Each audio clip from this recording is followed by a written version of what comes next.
बिस्मिल्लाहिर्रहमानिर्रहीम। अस्सलाम वालेकुम नाज़रीन, प्रोग्राम खबर की खबर के साथ मैं हूं आपका मेज़बान डॉक्टर बुलंद इकबाल। नाज़रीन, किसी भी मुल्क की मुआशी सूरत हाल में उसकी तामीराती सनत जो है वो रीढ़ की हड्डी की हैसियत रखती है। बदकिस्मती से हमारे यहाँ शायद सबसे कम अहमियत इस तामीराती सनत को दी जाती है। यानी बिल्डर्स एंड डेवलपर्स जो कि एक प्रोजेक्ट बनाते हैं या अपनी किसी स्कीम का ऐलान करते हैं, तो दरअसल सिर्फ वही इस सनत का हिस्सा नहीं होते, बल्कि इसके साथ जुड़ी कई सनतें जो कि सैकड़ों की हद तक मौजूद हैं, वो इस सनत के साथ जुड़ी हुई हैं। चाहे हम मार्केट को देखें या हम मईशत की सूरत हाल देखें या महंगाई देखें, तमाम चीज़ों के असरात जो हैं वो तामीराती सनत पे पड़ते हैं। नाज़रीन, हमारी इस तामीराती सनत की एसोसिएशन यानी association of builders and developers, जो कि बिल्डर्स एंड डेवलपर्स के तमाम मसाइल को उजागर करती है। गुज़श्ता दिनों गवर्नर सिंध कामरान टिसोरी भी यहाँ मौजूद थे और उनके सामने भी बहुत से मामलात रखे गए और उम्मीद यही की गई कि शायद अब इन मामलात को हल कर लिया जाए, जो कि हम कई दहाइयों से सुनते चले आ रहे हैं कि तामीराती सनत को कुछ मसाइल दरपेश हैं। अगर ये मसाइल हल कर दिए जाएं तो शायद हमारे मुल्क की तरक्की का पहिया बहुत तेज़ी से घूमने लगे। यही वजह है कि आज हम यहाँ आए हैं आबाद हाउस, जो कि association of builders and developers का हेड ऑफिस है कराची में, यहाँ मौजूद हैं और यहाँ हम बात करेंगे इस एसोसिएशन के ओहदेदारों से और जानेंगे कि आखिर क्या मसाइल हैं जो उन्हें दरपेश हैं और किस तरह उन्हें हल किया जा सकता है। सबसे पहले अपने मेहमानों का तारुफ आपसे कराना चाहूँगा। मेरे सबसे पहले मेहमान चेयरमैन आबाद हैं और आबाद की जो मसाइल हैं या जो चीज़ें हैं उसको रिप्रेजेंट करते हैं। मेरे साथ मौजूद हैं जनाब अल्ताफ़ ताई साहब, खुशामदीद कहना चाहेंगे। अस्सलाम वालेकुम। खुशामदीद कहते हैं। Thank you. नाज़रीन, इसके अलावा हमारे साथ तशरीफ़ फरमा हैं senior vice chairman association of builders and developers खाबर मुनीर साहब, उन्हें भी खुशामदीद कहना चाहेंगे। अस्सलाम वालेकुम। खाबर साहब खुशामदीद कहते हैं सर प्रोग्राम में। नाज़रीन, इसके अलावा vice chairman association of builders and developers Nadeem जीवा साहब हमारे साथ मौजूद हैं, इन्हें भी खुशामदीद कहना चाहेंगे। अस्सलाम वालेकुम। नदीम साहब खुशामदीद कहते हैं सर, बहुत शुक्रिया आपने वक्त निकाला। इसके अलावा नाज़रीन हमारे साथ मौजूद हैं chairman south region association of builders and developers Rahil wrench साहब, जिन्हें हम खुशामदीद कहते हैं। अस्सलाम वालेकुम। वालेकुम। राहिल साहब आपको भी खुशामदीद कहते हैं। शुक्रिया। अल्ताफ़ ताई साहब, आपसे गुफ्तगू का आगाज़ करते हैं। सर, जिस तरह तमाम गवर्नर्स या गवर्नमेंट के ओहदेदारों के सामने मसाइल रखे जाते हैं, इस दफ़ा फिर आपने एक दफ़ा अपने मसाइल रखे हैं जिसमें बहुत से इंपॉर्टेंट मसाइल हैं। सबसे अहम मसला उस ऑर्डिनेंस या बिल का है जो कि गवर्नर साहब ने साइन करना है। सर, वो ऑर्डिनेंस क्या है और उसके साइन होने से या अगर वो पास हो जाता है तो उससे क्या फ़वाइद हासिल होंगे बिल्डर्स एंड डेवलपर्स को?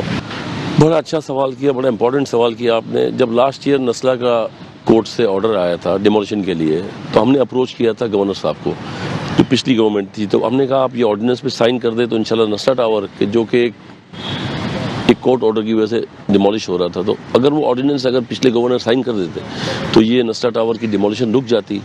और इसमें कुछ हिचिस थी, लेकिन पिछले गवर्नमेंट ने नहीं समझा, इसको बेहतर नहीं समझा, या कुछ इसमें हिचिस थी जिसकी वजह से वो ऑर्डिनेंस साइन नहीं हो सका और वो एग्जीक्यूट नहीं हो सका। तो हमने इन गवर्नर साहब से यही कहा है और यही रिक्वेस्ट की है कामरान टिसोरी साहब से कि आप इस ऑर्डिनेंस को देखें, अगर इसमें कोई लूप वॉल है या आपको लगता है कि इससे रेगुलेशन का फ्लड खुल जाएगा तो आप इसको बोले, हम थोड़ा चेंज कर देते हैं, अमेंडमेंट कर देते हैं in the best interest of this city, जो कि मतलब मैं समझता हूँ कंस्ट्रक्शन का हब है, वर्टिकल कंस्ट्रक्शन का हब है।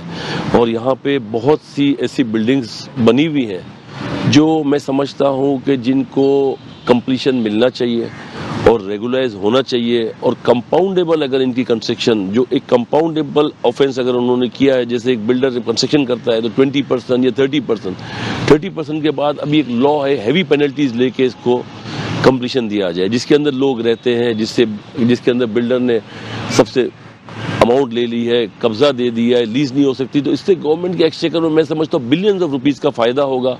और ऐसी बिल्डिंग है जिसमें लोग रह रहे हैं और लोग इससे फ़ायदा उठा सकते हैं, तो इससे गवर्नमेंट को बहुत बड़ा फ़ायदा होगा, लोगों को बहुत बड़ा फ़ायदा होगा। और इस ऑर्डिनेंस को साइन करने के लिए तो हम इंशाल्लाह ताला कोशिश करेंगे, फिर गवर्नर के साथ बैठेंगे और हमारी पूरी टीम बैठेगी, इंशाल्लाह ताला कोशिश करेंगे कि अगर ये गवर्नमेंट के अंदर बेस्ट इंटरेस्ट है तो हम ये काम कराएंगे, कोशिश करेंगे काम कराने। ठीक है खाबर साहब, क्या समझते हैं कि इसमें रुकावट कहाँ पे देख रहे हैं आप? क्योंकि सिंध हुकूमत की तरफ से खुद ऐलान किया गया था कि वो जल्द एक ऐसा बिल लेके आएंगे और ऑर्डिनेंस पास करवाएंगे जिससे कि जितनी भी ऐसी इमारतें जो कि बन चुकी हैं जिसमें रिहायशी मौजूद हैं, कम से कम उनको कोई तहफ़्फ़ुज़ हासिल हो जाए। इसलिए कि देखिए, बाद जब एक इमारत बन गई, रिहायशी उसमें आ गए, अब स्टेक सिर्फ उस बिल्डर एंड डेवलपर का नहीं रह जाता, बल्कि स्टेक उससे बढ़ के कई 100 अफराद और उसके बाद अगर उनकी फैमिली लगाएं तो फिर हज़ारों की तादाद ये पहुंच जाती है जो कि इससे डिपेंडेंट हो जाते हैं। क्या समझते हैं कहाँ पे रुकावट है? रुकावट तो जो पिछली गवर्नमेंट की जो पॉलिसीज़ थी वो डिफरेंट पॉलिसीज़ थी, आज जो गवर्नमेंट है उसकी डिफरेंट पॉलिसीज़ हैं।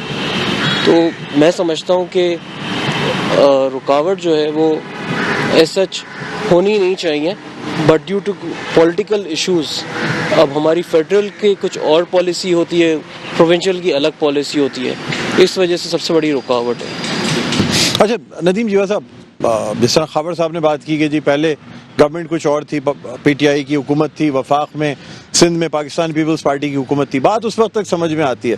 सर 8 महीने इस हुकूमत को हो गए हैं, वफाक में भी पाकिस्तान पीपल्स पार्टी है, सिंध में भी पाकिस्तान पीपल्स पार्टी है, वफाक में नून लीग भी साथ है, लेकिन एक ही प्रिंसिपल पे मौजूद हैं, पीडीएम की हुकूमत है दरअसल। अब क्या रुकावट है सर? अब क्यों नहीं आपकी चीज़ें जो हैं वो स्मूथली चल पाती हैं कि सारी चीज़ें जो हैं वो एक पेज पे आके, सिंध हुकूमत भी उसी पेज पे, वफाकी हुकूमत भी उसी पेज पे, अब क्या मसाइल हैं? इकनॉमी पे तवज्जो देंगे, हम बिजनेस को प्रमोट करेंगे, लेकिन जब जैसी हुकूमत संभालते हैं तो ये आपस में जैसे उसको ये मिनिस्ट्री देनी है, उसको ये मिनिस्ट्री देनी है, आपस में ही इनकी उलझनें ख़त्म नहीं होती हैं। और मैं समझता हूँ हम सफ़र करते रहते हैं, और मैं आपको ये कहूँ कि हमारी इकनॉमी को जो है हुकूमत चेंज हो, लेकिन हमारी कम से कम 10 साल की पॉलिसी होनी चाहिए कि अगर कोई हुकूमत चेंज हो जाए। अभी जैसे ये नई हुकूमत हमारी आई है, आपने बड़ी ज़बरदस्त बात की कि ये कोalition हुकूमत है, पीडीएम की है, सब लोग एक पेज पे हैं, लेकिन हमें ये समझ नहीं आती कि ये लोग इकनॉमी के मामले पे एक पेज पे क्यों नहीं आते, क्यों ये धरना नहीं देते इकनॉमी के हवाले से, क्यों ये प्रोटेस्ट नहीं करते। इन्हें करना चाहिए। मैं समझता हूँ हमारा मुल्क का बहुत बड़ा नुकसान हो चुका है और हो रहा है। अगर इकनॉमी इसी तरह चलती रही तो अभी आपके सामने कि हम किस उस पर जा रहे हैं। मैं समझता हूँ आज भी इनको सबसे बात करनी चाहिए। ठीक। अच्छा राहिल साहब, आपसे जानना चाहूँगा कि कुछ मुखालफत भी होती है और किसी चीज़ों की कुछ हिमायत भी की जाती है। पहले आप लोगों की जो एसोसिएशन है वो कहती थी जी पाकिस्तान तहरीक इंसाफ की हुकूमत बहुत अच्छी है, मेरा पाकिस्तान, ये जो पाकिस्तान नया पाकिस्तान हाउसिंग स्कीम लेके आए, तमाम चीज़ें, उस वक्त आपको सिंध हुकूमत से बड़ी शिकायत रहती थी। अब भी वो शिकायत बाकी हैं या अब आप समझते हैं कि आपकी सुनवाई की जाती है? गवर्नर साहब भी आए थे, उन्होंने भी यकीन दहानी कराई है, प्लस उन्होंने कहा कि 232 कोई केसेस थे आप लोगों के जो ख़त्म कराए हैं। तो सर उसका क्या माजरा था? और अब आप लोगों को खुश होना चाहिए कि गवर्नर साहब के थ्रू आप बहुत सारे काम सिंध हुकूमत से करा सकते हैं।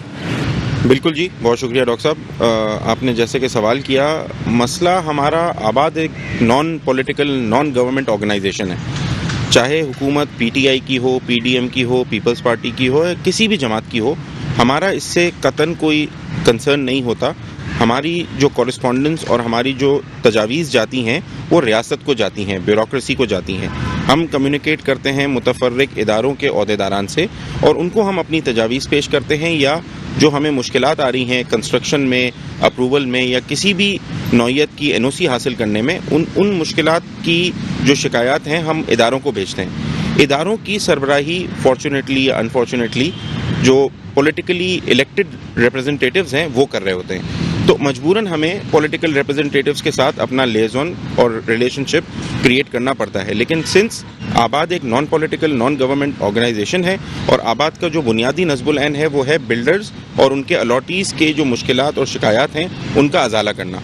अब आपने बात की कि बिल्डर्स को जो शिकायत हैं, जैसे कि 232 एनओसीज़ हमारी एक एग्जाम्पल के तौर पे आपने पेश किया, तो हम इस बात पे बहुत ज़्यादा मशकूर हैं गवर्नर साहब के भी और डीजी एसबीसीए के भी कि उन्होंने हमारी एक पहली मीटिंग जो गवर्नर हाउस में कंडक्ट हुई उसके अंदर डीजी साहब भी मौजूद थे और हमने अपनी ये शिकायत गवर्नर साहब को पेश की डीजी साहब की मौजूदगी में, जिसमें उन्होंने इमीडिएट एक्शन लिया और उन जो लीगल लेजिटिमेट प्रोजेक्ट्स थे जिनकी अप्रूवल किसी न किसी वजह से इंटरनल डिपार्टमेंटल प्रोसेस में रुकी हुई थी, किसी की एक एनओसी रुकी हुई थी, किसी की 2 एनओसीज रुकी हुई थी, तो उस पर गवर्नर साहब ने बड़ा पॉजिटिव इनिशिएटिव लिया, डीजी साहब को भी इंस्ट्रक्शन दी और उन्होंने भी इसके ऊपर फौरी तौर पे हमारी शिकायत को दूर किया और ऑलमोस्ट मैं समझता हूँ 50 to 60% अप्रूवल्स हो चुकी हैं और बाकी भी पाइपलाइन में है, प्रोसेस में है।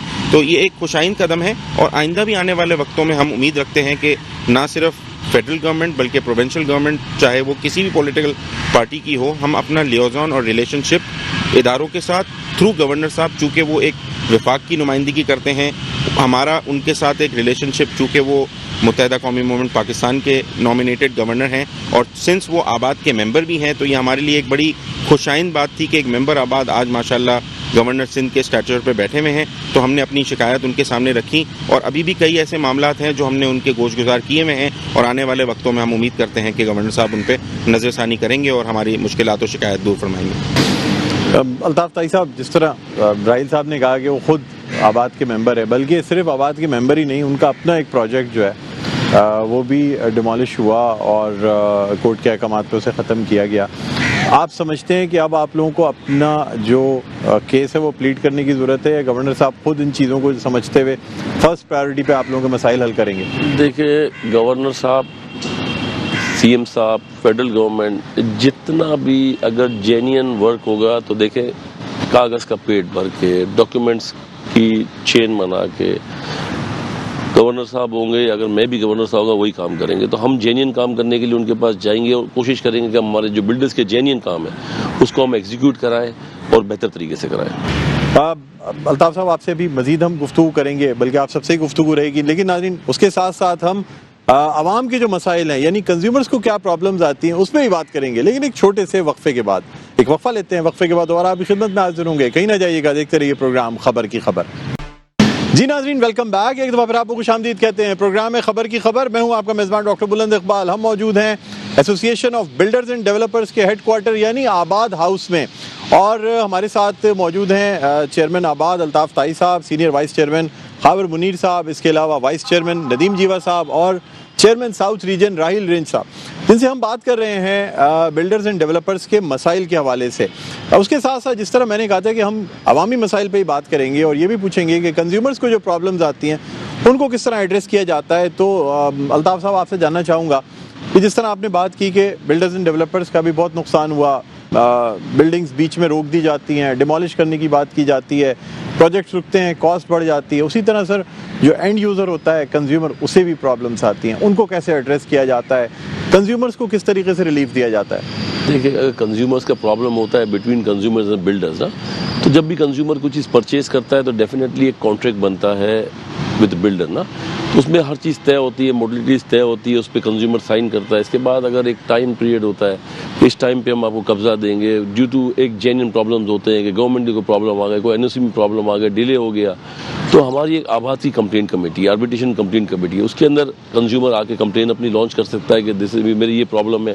उसके अंदर एक इंडिपेंडेंट कमेटी हमारी है जो कि जिसके अंदर चेयरमैन भी जवाब देगा। चेयरमैन भी कोई चीज़ करता है तो वो भी उसमें जाके जवाब देगा उस आर्बिट्रेशन कमेटी में कि हमने ये किया है। तो वो जो कमेटी होती है वो ऑनेस्टली एक इंसाफ के तरीके से इंसाफ करके उस मैटर्स को हल करती है, कंज्यूमर के मैटर को हल करती है। समटाइम बिल्डर का मैटर होता है, जैसे कंज्यूमर ने अगर 10 लाख रुपए एक प्रोजेक्ट में एक फ्लैट कंज्यूम करने के लिए इसने 10 लाख रुपए दे दिए, फ्लैट है 50 लाख रुपए का और वो 4 साल तक पेमेंट नहीं देता और फिर वो एड्रेस करता है आबाद को आके, तो उसमें फिर आइडेंटिफाई किया जाता है कि किसकी मिस्टेक है। अगर बिल्डर की मिस्टेक है तो डेफिनेटली बिल्डर को अकोमोडेट करना पड़ता है, अगर कंज्यूमर की मिस्टेक है तो कंज्यूमर को अकोमोडेट करना पड़ता है। 95% कंप्लेंट्स अल्हम्दुलिल्लाह आबाद के अंदर कंज्यूमर्स की सॉल्व होती हैं और जिसके अंदर हर हफ्ते मीटिंग होती है और अल्हम्दुलिल्लाह इसको बाकायदा लेके चला जाता है, जिसके अंदर चेयरमैन भी अगर होता है तो चेयरमैन भी एड्रेस करता है, वरना सारे चेयरमैन हमारे बैठते हैं, सारी हमारी कमेटी बैठती है कि इसको एडहॉक बेसिस पे हम कोशिश करते हैं सॉल्व करें और इंशाल्लाह ताला सॉल्व होती भी है 95%। बाकी कुछ नहीं होती है तो उसको कोशिश करते हैं कि आगे जाके सॉल्व करें। ठीक है। अच्छा, मैं आपसे खबर साहब जानना चाहूँगा, बाज़ दफ़ा एक कंज्यूमर है, उसने एक प्रोजेक्ट बुक किया, पेमेंट्स चलती रहीं, 70-80% तक पेमेंट कर दी, किसी वजह से नहीं कर पाया, वो जो यूनिट था कैंसिल हो गया। अब 5 साल बाद उसको पैसे दिए जाते हैं, पैसे वो दिए जाते हैं जो उसने जमा किए होते हैं, जबकि प्रोजेक्ट की कॉस्ट कहाँ से कहाँ पहुँच चुकी होती है। तकरीबन 100% इजाफा हो जाना 5 साल में कोई बड़ी बात आजकल समझी नहीं जाती। यानी 50 लाख का यूनिट 1 करोड़ से ऊपर का पहुँच चुका होता है, लेकिन उस कंज्यूमर को पैसे वही दिए जाते हैं। अगर उसने 40 लाख जमा कराए तो 40 लाख उसको दे दिया। आप नहीं समझते नाइंसाफ़ी होती है कंज्यूमर के साथ? सर, इसमें मैं समझता हूँ डॉक्टर साहब, इस तरीके से काफ़ी प्रोजेक्ट्स हैं। एक अलॉटी जो है वो अपनी इंस्टॉलमेंट पे करना शुरू करता है, इंस्टॉलमेंट पे करता है, मंथली इंस्टॉलमेंट पे करता रहता है। आपने जैसे बोला 70-80% वो पेमेंट कर देता है, उसके बाद वो पेमेंट नहीं करता। बट बिल्डर को तो टाइमली अपना प्रोजेक्ट कंप्लीट करना होता है, उसकी रेपुटेशन लगी हुई होती है, उसको अपना प्रोजेक्ट कंप्लीट करना है। तो जब अलॉटी पेमेंट नहीं कर रहा होता तो बिल्डर डिफ़ॉल्ट पे जाना शुरू होता है। तो बिल्डर जो है उसको आगे सेल करता है, अलॉटी का जो है, अलॉटी पेमेंट नहीं कर रहा होता, अलॉटी उसको नहीं समझ रहा होता, बट कुछ अलॉटीज जो है वो फंस भी जाते हैं, उनको नहीं पेमेंट करते तो उनको कंपनसेट करता है बिल्डर, कंपनसेट करता है। काफ़ी बिल्डर्स हैं जो कंपनसेट करते हैं, जो आबाद में भी कंप्लेंट्स आती हैं, जैसे चेयरमैन ने कहा, तो आबाद में कंप्लेन आती है तो बिल्डर भी कंपनसेट करता है कुछ। सेकेंडली सबसे बड़ा प्रॉब्लम है एस्केलेशन का, एस्केलेशन हो रही है पिछले 3 साल के अंदर, 2 साल के अंदर आपने देखा स्टील और सीमेंट कहाँ से कहाँ पहुँच गया, तो इसमें बिल्डर को बड़ा नुकसान हो रहा होता है, मगर अलॉटी नहीं समझ रहा होता इस बात को कि बिल्डर कहाँ किससे प्रोजेक्ट कंप्लीट कर रहे होते हैं, बाकी अलॉटी शोर कर रहे होते हैं कि प्रोजेक्ट कंप्लीट नहीं हो रहा।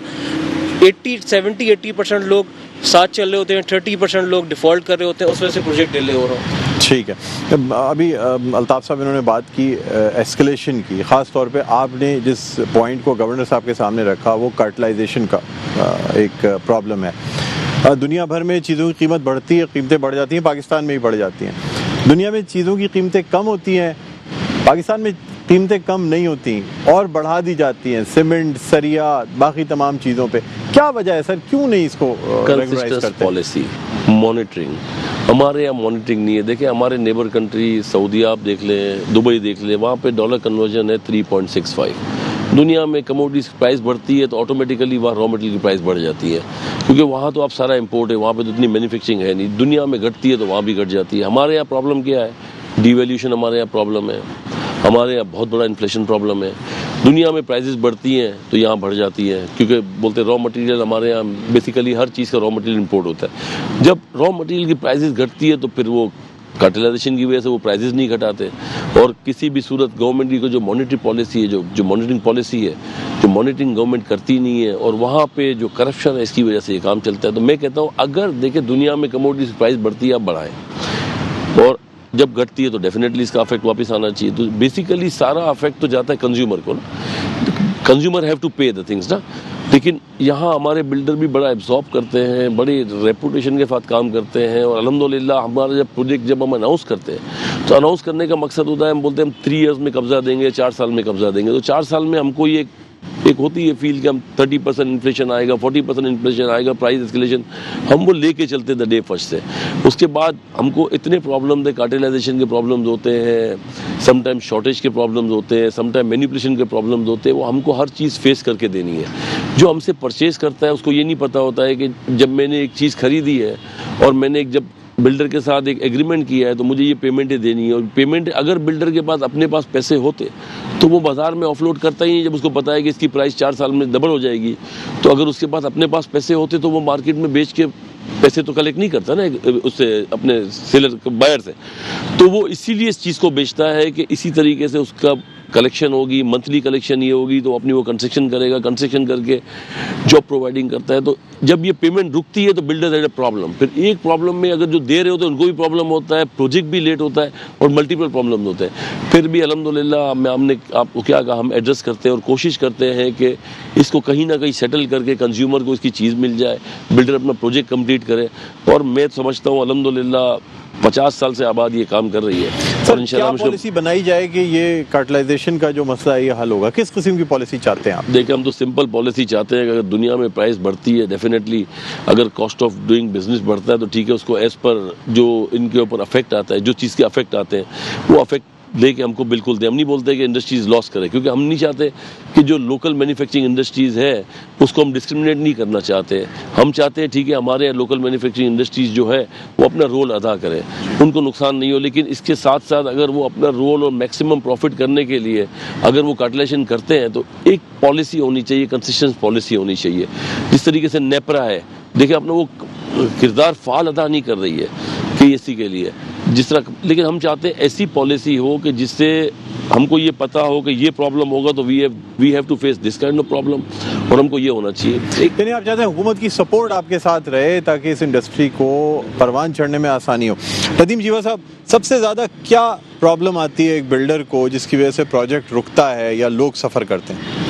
देखिए जब हम एक प्रोजेक्ट स्टार्ट करते हैं, अब आज की तारीख में तो मेरे ख्याल से हर महीने नया बजट है, और आज हमें प्रॉब्लम्स कहाँ आती हैं, जैसे अभी चेयरमैन ने बात की कि प्राइस कहाँ चली जाती है, प्राइस कहाँ पहुँच जाती है। उसके बाद होता क्या है, जब प्रोजेक्ट हम शुरू करते हैं, स्टार्ट ले लिया हमने, हमारी बुकिंग भी हो गई, उसमें फिर लोग फॉलो नहीं कर पाते, यानी कैंसिलेशन आती हैं। जैसे कि हमारे सीनियर वाइस चेयरमैन ने भी कहा कि इस तरह लोग बैकअप हो जाते हैं। अब एक नॉर्मल चीज़ है डॉक्टर साहब, आप भी किसी बिज़नेस में अगर पैसे लगाते हैं तो आप उसको कहेंगे जी मुझे वापस कर दो, तो उसका तो सारा कोलैप्स हो जाएगा। तो हमारी भी कोशिश ये होती है कि हम सब चीज़ों को साथ दे के बिज़नेस को ईजी करके उसको भी चलाएं। अब हमारे पास अगर कोई आ जाता है कि जी हमें रिफ़ंड कर दें, मैं आबाद को बता रहा हूँ, कंप्लेन का भी जैसे चेयरमैन ने भी हमारा बताया कि कितना फाल है हमारा। डॉक्टर साहब मैं आपको बताऊँ, यहाँ तक होता है कि हम हमारे बिल्डर को रिक्वेस्ट करते हैं, हमारा बिल्डर सिंगल रुपीज़ भी नहीं काटता है। ऐसे भी हमारे यहाँ बिल्डर हैं जो बिगर रिडक्शन भी देते हैं, पर आपको पता है उसमें लिखा होता है कि जब प्रोजेक्ट कंप्लीट होगा जब हम रिफ़ंड करेंगे। आबाद के प्लेटफॉर्म पे जब वो आता है तो हमारी रिक्वेस्ट पे, यानी हमारी कंप्लेन कमेटी के उसके चेयरमैन की रिक्वेस्ट पे वो बिल्डर वो भी करने को तैयार हो जाता है। तो ये एक मिलजुल कर काम होता है। ऐसा नहीं है कि सारा बोझ जो है वो कंज्यूमर पे डाला जाता है। यहाँ पर ज़्यादातर मैं आपको बताऊँ, ये हमारे चेयरमैन सामने बैठे हुए हैं, ये भी इसको सेकेंड करेंगे, 99% हम क्लाइंट की फेवर की बात करते हैं। अगर यहाँ कंप्लेन आती है तो उसकी कंप्लेन जो है वो फर्स्ट प्रायोरिटी बेस पे हमारे यहाँ अभी हमारे सोहेल भाई मरूम जो थे वो हर सैटरडे को वो कंप्लेन कमेटी यानी आउट ऑफ द वे भी बैठ के करते थे। तो बड़ी फाल है हमारी और हम खुश। बिल्कुल बिल्कुल, यहाँ मैं बिल्कुल नाजरीन को भी बताना चाहूँगा कि सोहेल वरिन साहब जो कि साबिक चेयरमैन साउथ रीजन भी रहे, सीनियर वाइस चेयरमैन भी रहे और साथ साथ कन्वीनर कंप्लेन कमेटी और कन्वीनर लीगल कमेटी भी रहे। अल्लाह ताला उनको गरीक़ रहमत करे। गुज़िश्ता 3 रोज़ कबल उनका इंतकाल हुआ, अचानक ये इंतकाल हुआ उनका। बड़े अफसोस की बात है, हम उनके लिए दुआ करते हैं, उनकी ख़ानदान को अल्लाह ताला सब्र जमील अता फ़रमाए और उनको अपने जवार रहमत में बुलंद दर्जात अता फ़रमाए। इब्राहिम साहब, आपसे जानना चाहूँगा कि सिंध बिल्डिंग कंट्रोल अथॉरिटी की तरफ से आपको क्या प्रॉब्लम्स आती हैं? अब अपनी तकरीर में चेयरमैन अल्ताफ़ ताई साहब ने भी कहा कि जो सबसे बड़ी प्रॉब्लम है वो ये है कि डेवलपमेंट चार्जेस आपसे ले लिए जाते हैं जो कि करोड़ों रुपए बनते हैं किसी भी प्रोजेक्ट के लिए। बाद में आप लोग ही इंफ्रास्ट्रक्चर का काम कर रहे होते हैं, लाइनें डालना, बाकी चीज़ें करना। क्या प्रॉब्लम्स आती हैं सर? बेशुमार प्रॉब्लम्स हैं, एक प्रॉब्लम नहीं है जो हम आपको बता सकेंगे जी ये एक प्रॉब्लम है। प्रॉब्लम्स की वजूहात भी बेशुमार हैं। SBCA के जो एक हायरार्की है उसके अंदर एक पुराना फरसूदा निज़ाम भी है, उसको और जो नया वन विंडो ऑपरेशन जो SBCA ने मुतारिफ़ कराया है वो रेजिडेंशियल की हद तक अब लागू है। हमने तजवीज़ पेश की हुई है, ऑलरेडी अंडर कंसिडरेशन है कि कमर्शियल हाई राइज प्रोजेक्ट्स को भी वन विंडो फैसिलिटी के अंदर लाया जाए। ये वर्ल्ड बैंक के इश्तराक के साथ सिंध बिल्डिंग कंट्रोल अथॉरिटी और सिंध गवर्नमेंट का ये एक लियाज़ोन था, जिसके बाद ये वन विंडो फैसिलिटी SBCA में क्रिएट की गई। इससे बेशुमार लोगों को फ़ायदा हुआ, आने वाले वक्तों में भी होगा, लेकिन इसका डायरेक्ट फ़ायदा बिल्डर्स एंड डेवलपर्स को नहीं हो रहा। जैसे कि चेयरमैन साहब ने भी फरमाया अभी कि आपने जो सवाल किया था कि जी क्लाइंट्स और अलॉटीज़ एंड बिल्डर्स की जो एक इश्यूज़ आते हैं, उसमें SBCA के अंदर भी ये एक डिपार्टमेंट है जहां आप जाके आवाम जाके कंप्लेन कर सकते हैं, लेकिन वहां पर जो चंद शरपसंद अनासिर SBCA के अंदर हैं, आटे में नमक के बराबर हैं, लेस इन परसेंटेज हैं। बेशुमार अफसरान ऑनेस्ट ऑफिसर्स भी हैं SBCA में, लेकिन उसी डिपार्टमेंट में चंद मेलिफाइडी अफसरान जो हैं वो उन अलॉटीज़ की कंप्लेंट जो है वो आगे पहुंचाते ही नहीं है। इसकी बुनियादी वजह जो है वो है इल्लीगल कंस्ट्रक्शन की पुशपनाही। SBCA में कुछ अनासिर ऐसे भी हैं जो अपनी विल से अपने ज़ाती मफाद के लिए उन सो कॉल्ड बिल्डर्स जो कि बिल्डर माफिया हैं हमारी निगाह में, आबाद की निगाह में, उनको कोई अप्रूवल नहीं लेनी पड़ती। वो पोर्शंस की तामीरात में मुलविस हैं, वो कच्ची आबादी के अंदर गैर कानूनी तामीरात में मुलविस हैं, और इस किस्म के कई ऐसे अनासिर हैं जिसका बिला और बिल वास्ता इफ़ेक्ट और डेंट हम लेजिटिमेट बिल्डर्स को पड़ता है। उसकी एक छोटी सी मिसाल आपको पेश करता चलूँ कि एक सोसाइटी है जिसका एक कमर्शियल प्लॉट है और उसके पीछे एक कच्ची आबादी है। वो कमर्शियल प्लॉट वाला बिल्डर लाखों करोड़ों रुपए खर्च करके उस प्लॉट को एक्वायर करता है, फिर महीनों सालों इंतज़ार करके 17-18 NOCs लेता है, उसके बाद साल 2 साल बाद बुकिंग करता है और कंस्ट्रक्शन स्टार्ट करता है। उसकी एक अपार्टमेंट प्राइस होती है 10,000-12,000 रुपये पर स्क्वायर फीट पे वो पब्लिक को ऑफ़र करता है, और उसी के पीछे कच्ची आबादी में 4,000 रुपये 3,000 रुपये स्क्वायर फीट पे उसी आवाम को इल्लीगल अपार्टमेंट मिल रहा होता है। तो आवाम जो है वो इस वक्त मजबूर हैं, महंगाई की वजह से हम मजबूर हैं कि हम अपनी प्राइस को उस सतह पे ला के नहीं खड़ा कर सकते जो हम चाहते हैं कि हम भी आवाम को 5,000 रुपये स्क्वायर फीट में हैबिटेबल अपार्टमेंट या हाउसेस प्रोवाइड करें। लेकिन अनफॉर्चुनेटली कार्टलाइजेशन और प्राइस एस्केलेशन जो रॉ मटेरियल की हुई है, स्पेशली स्टील एंड सीमेंट जो सबसे बुनियादी रॉ मटेरियल है कंस्ट्रक्शन इंडस्ट्री में किसी भी बिल्डर के लिए, उनकी जो prices out of the box जाके बढ़ जाती हैं। जब इंटरनेशनल मार्केट में प्राइसेस बढ़ती हैं, अगले मिनट जो रीरोलिंग मिल ओनर्स हैं या सीमेंट मैन्युफैक्चरर्स हैं वो प्राइस यहाँ लोकली बढ़ा देते हैं। लेकिन जब वो प्राइस कम होती है तो उसको वो महीनों तक जो है वो रिड्यूस नहीं करते। तो हम अरबाब इख्तियार से मुतफर्रिक फोरम पे ये रिक्वेस्ट करते रहे, specially competition commission of Pakistan के अहदेदारान से हम रिक्वेस्ट करते हैं कि अज़राए करम इन चीज़ों के ऊपर अपनी नज़रसानी फरमाइए। और जो अनकॉल्ड प्राइसेस बढ़ गई हैं, जो कि इंटरनेशनल प्राइस, आज आप आयरन ओर की इंटरनेशनल मार्केट में प्राइस देखें तो वो कम है, ऑयल की प्राइस देखें तो वो कम है, लेकिन ये दोनों बाय प्रोडक्ट्स स्टील रीरोलिंग मिल वालों के लिए यूज़ होते हैं और यहाँ पर लोकली स्टील आज भी उसी महंगे दामों दस्तयाब है। तो ये एक मसला है जो आपने SBCA के हवाले से पूछा। तो गैर कानूनी कंस्ट्रक्शन की जो पुष्पनाही SBCA के चंद शरपसंद अनासिर कर रहे हैं, हम उसकी वजह से हम समझते हैं कि बुनियादी रूट कॉज ये है। ये अल्ताफ साहब, आपने ये भी कहा था अपनी स्पीच में भी कहा और SBCA के हवाले से ख़ास तौर पे बात की। इससे कबल भी एक बाकायदा कमेटी बनाई गई जिसमें आबाद के ऑफिस बेयरर्स को उस कमेटी में लिया गया जो कि SBCA के तमाम मामला देखेगी। यानी एक तरफ सेक्रेटरी बल्दियात और मिनिस्टर बल्दियात और उसके साथ साथ आबाद के चेयरमैन को भी उस कमेटी में रखा गया और एक हायर पोजीशन दी गई ताकि सिंध बिल्डिंग कंट्रोल अथॉरिटी की तमाम चीज़ों पे वन विंडो ऑपरेशन के तहत सहूलियात दी जा सकें और चीज़ों में अगर कोई यानी ऐसे मामलात हैं जो कि पॉइंट आउट हो सकते हैं तो उसको ऊपर तक पहुंचाया जा सके। सर, उस पर अमल दरामद हुआ या ये सिर्फ कागजी हद तक रही? नहीं, अमल दरामद हुआ, ऐसी बात नहीं है कि अमल दरामद नहीं हुआ। अमल दरामद भी हुआ। फरवरी से लेके अभी तक तकरीबन 120 नक्शे पास हुए। रेसिडेंशियल नक्शे भी लीगल जो पास हुए तकरीबन 6,000 नक्शे पास हुए। और वक्तन फ़वक्तन अभी भी हम कोशिश कर रहे हैं कि लॉज में जो भी अमेंडमेंट है फॉर बेटर कंस्ट्रक्शन वो भी हम इनसे नेगोशिएट कर रहे हैं। और इंशाल्लाह ताला अगर ओवरसीज़ कमेटी कि जो कि फ़ाल हो गई थी, अगर ओवरसीज़ कमेटी ख़त्म हो जाती है तो हम कोशिश करेंगे और भी इसको इनके साथ बैठ के और भी हमारे जितने लॉज हैं उसमें हम ईज़ ऑफ डूइंग बिजनेस करें। आप नहीं समझते कि एक वजह जो है वो खुद बिल्डर भी है? सिंध बिल्डिंग कंट्रोल अथॉरिटी के हवाले से जो मामला जिनका आप जिक्र करते हैं, यानी अगर बिल्डर भी जो है वो कोई इलीगल चीज़ पास कराने की कोशिश ना करे या वो पास कराने के लिए किसी एक्स्ट्रा चीज़ों का इस्तेमाल ना करे तो शायद ये चीज़ें बेहतर तरीके से चल रही होती हैं। मैं आपके इस सवाल का ये जवाब दूंगा कि कोई भी चाहे SBCA के अंदर बैठा हुआ हो या बिल्डर हो, मैं आपको समझता हूँ इलीगल चीज़ पास नहीं हो सकती है। लॉस, कोई भी आदमी अगर लॉस को फॉलो नहीं करेगा तो डेफिनेटली वो तो इसका नक्शा भी डेफर्ड हो जाएगा, इसकी अप्रूवल भी डेफर्ड हो जाएगी। एक हम कोई भी प्लॉट लेते हैं या कोई भी चीज़ करते हैं तो उसका रेशो होता है। रेशो के बाद फिर हमको जो इसका जो एक्सेस एरिया दिया जाए, पैसेज वगैरह दिया जाए, तो इसका भी एक फार्मूला है। इसके बाद फिर हमारी कंपाउंडेबल के अगर हमारी वेरिएशन आती है कंस्ट्रक्शन में, वो कंपाउंडेबल कंस्ट्रक्शन जो हम करते हैं उस कंस्ट्रक्शन का एक रेशो है 20% ऑफ द कंस्ट्रक्शन एरिया, उसके ऊपर हैवी पेनल्टीज़ है। उस हैवी पेनल्टीज़ को लेके फिर हमको कंप्लीशन लेना पड़ता है। उस कंप्लीशन को लेने के बाद जब हम सबलीज करते हैं तो डेफिनेटली फिर हमारा एक प्रोजेक्ट एक्सट्रीम लाइन हो जाता है। तो मैं नहीं समझता हूँ अगर कोई भी बिल्डर होगा या कोई भी SBCA का होगा कि वो अपनी सीट पे बैठ के वो काम करेगा जो कानून से फ़र्क हो। देखिए, एक चीज़ तो होती है एग्जीक्यूट करना, एग्जीक्यूशन में प्रॉब्लम हो सकता है, नॉट फॉलोइंग, यहाँ तक कि SBCA के अंदर अगर जो हमने नक्शे पास कराए उसको हम फॉलोअप नहीं करते तो उसकी भी पेनल्टी है। अगर हम COs को अनकंपाउंडेबल करते तो उसकी भी हैवी पेनल्टीज़ है। तो ये पॉसिबल नहीं है कि वो काम हो सके। हम फ्लोर वायलेशन जैसे हम नहीं हो सकती, आजकल फ्लोर वायलेशन पिछले 10 साल से नहीं होती है। यानी कानून के अंदर रहते हुए जो चीज़ें पॉसिबल होती हैं वही कानून के अंदर रहते हुए जो भी इंसेंटिव या जो भी चीज़ें हमको अलाव है वही हम काम करेंगे। देखिए, एक समझदार बिल्डर होगा, एक समझदार चीज़ होगी, एक समझदार ऑफिसर होगा, वो कभी भी वो काम नहीं करेगा कि उस बिल्डर को, उस अप्रूवल अथॉरिटी को वो जो लीड कर रहा है उससे इसको हथकड़ी लग जाए। कोई भी ऐसा काम मैं समझता हूँ ना बिल्डर कराएगा, अगर बिल्डर थोड़ा सा भी लिटरेट है ना करा सकता है, ना करने वाला करेगा।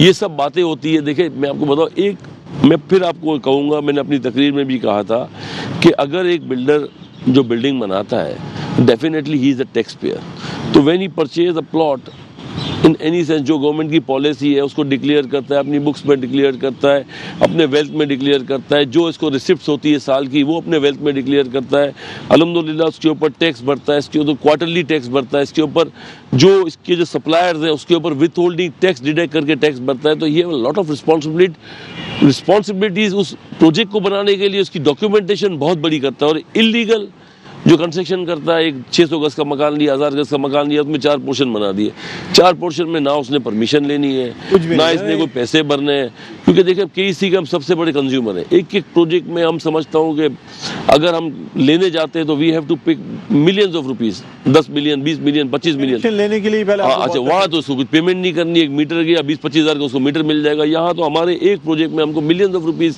लीगल फीस भरनी पड़ती है। सबसे बड़ा केईसी का कंज्यूमर है ये आबाद के मेंबर्स हैं, सबसे बड़े कंज्यूमर। एक एक प्रोजेक्ट में मैं समझता हूँ वी हैव टू पे 5 करोड़, 6 करोड़ रुपए, 7 करोड़ रुपए, 10 करोड़ रुपए फिर आप लेते हैं। हमको ऑफिशियल पेमेंट देनी पड़ती है, which is burdenize to the consumer.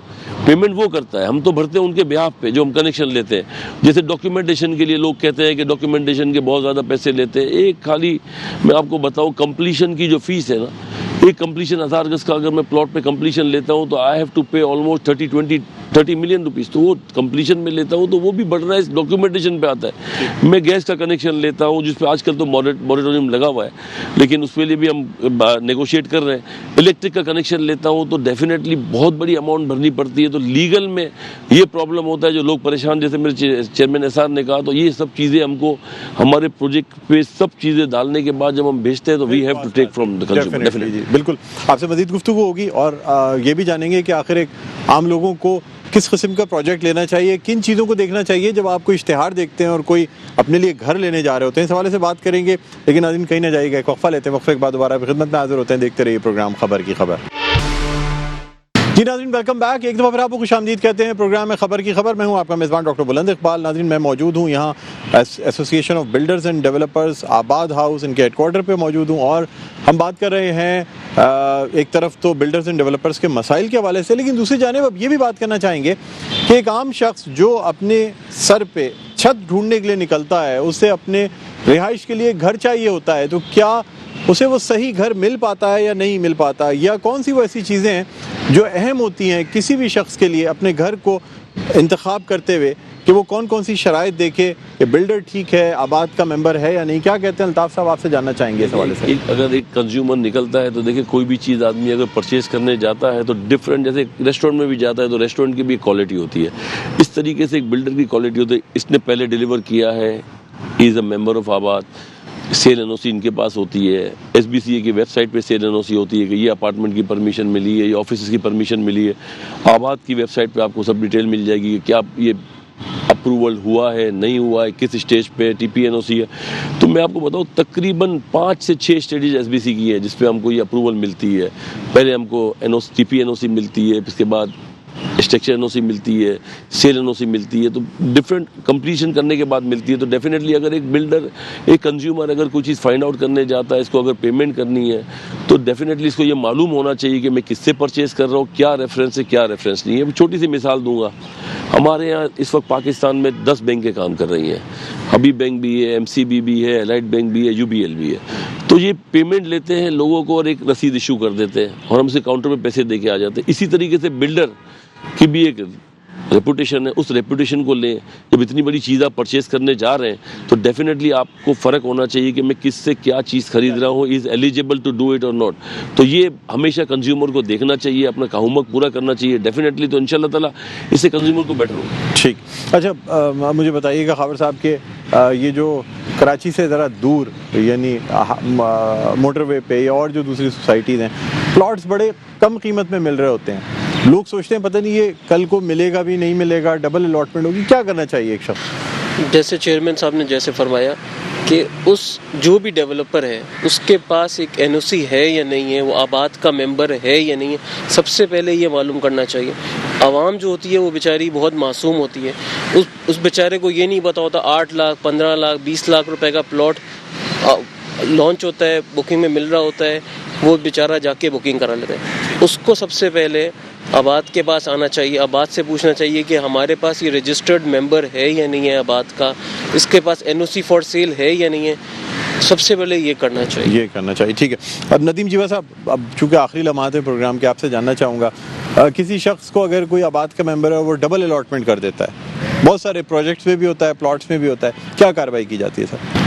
देखिए, नॉर्मली तो हमारे पास हमारा जो आबाद का मेंबर होगा वो तो कभी ये काम नहीं करेगा कि मैं डबल अलॉटमेंट कर दूँगा। वो डबल करेगा तो उसको फिर फेस भी करना है ना। और अगर इस तरह का हो जाता है, जैसे आपने कहा हो जाता है, अगर हमारे पास इस तरह की कंप्लेन भी आती है तो हम उसको रिजॉल्व भी करते हैं, बिल्डर को और जो हमारा क्लाइंट होता है दोनों को बिठा के उसको रिजॉल्व भी करते हैं। और ये देखें, ये जो चीज़ें करते हैं ना, मैं आपको बताऊँ, जो अभी हमारे चेयरमैन ने भी बड़ी वाज़ेह अल्फाज में उसका बताया कि कहाँ करना चाहिए, कहाँ नहीं करना चाहिए। आपको पता है पास में बहुत सी ऐसी चीज़ें होती रही हैं कि एक जगह पे अगर 10 लाख का प्लॉट मिल रहा है तो कोई लोग 3 लाख का प्लॉट बेच रहे हैं। तो वो किस तरह बेच रहे हैं? डेफिनेटली कोई ना कोई उसके अंदर कोई चीज़ें होती हैं। ये चीज़ें यानी सारी चीज़ें नाज़रीन चेक करनी बहुत ज़रूरी हैं, तब आप अपने लिए किसी घर का इंतखाब करें।